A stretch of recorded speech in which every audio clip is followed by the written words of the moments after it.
Hello and welcome back to Dotspot. Okay, in this tutorial I'm going to show you how to draw a hand pointing. So we'll start with the same circle just to give us a reference and bring it back here. We're going to have the wrist going this way and the hand finger pointing in that direction. Okay, so we draw in the first finger pointing in the direction that we want, and the knuckles need to follow the same pattern, this arched pattern. So the first knuckle and then the second one and the third one, and bringing it back into the wrist.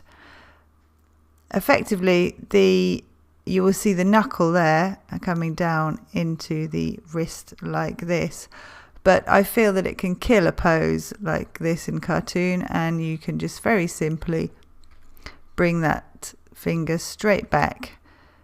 If you can draw it straight back into the wrist, and that will help to really push the action of the pose. And the straighter that you get that finger, the stronger that will be. Okay, bit of trouble there. Okay, so you have these knuckles coming around. Right, so from the other side, drawing our guide as well, always helpful, but this time the thumb is tucked across the palm, so you've got the ball of the thumb and then the thumb tucked across. So you just draw in a thumb and then the lines on either side, and that is enough to describe the thumb.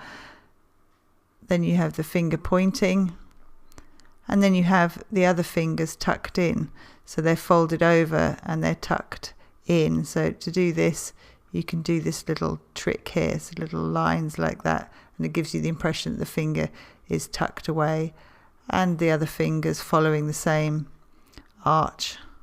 And if you've got 3 fingers or 4 fingers, it doesn't matter, you still follow that same line, and then bring that finger back into the wrist and this one back into the wrist like this. And that too gives the impression of a pointing finger. Of course, if you can keep this nice and straight, then you'll get that real feeling of pointing in a stretched position, a rather urgency of look. Then if you want to take that really a lot further into cartoon land, you can follow exactly the same principles. So the thumb across the palm, the finger pointing, and then those other fingers just tucked around like this, and there we go, instant and quick finger pointing. Okay, right, I hope that was useful. I'll see you for another tutorial. Don't forget to subscribe and press the bell button. I upload new tutorials every single week. Thank you very much. Bye.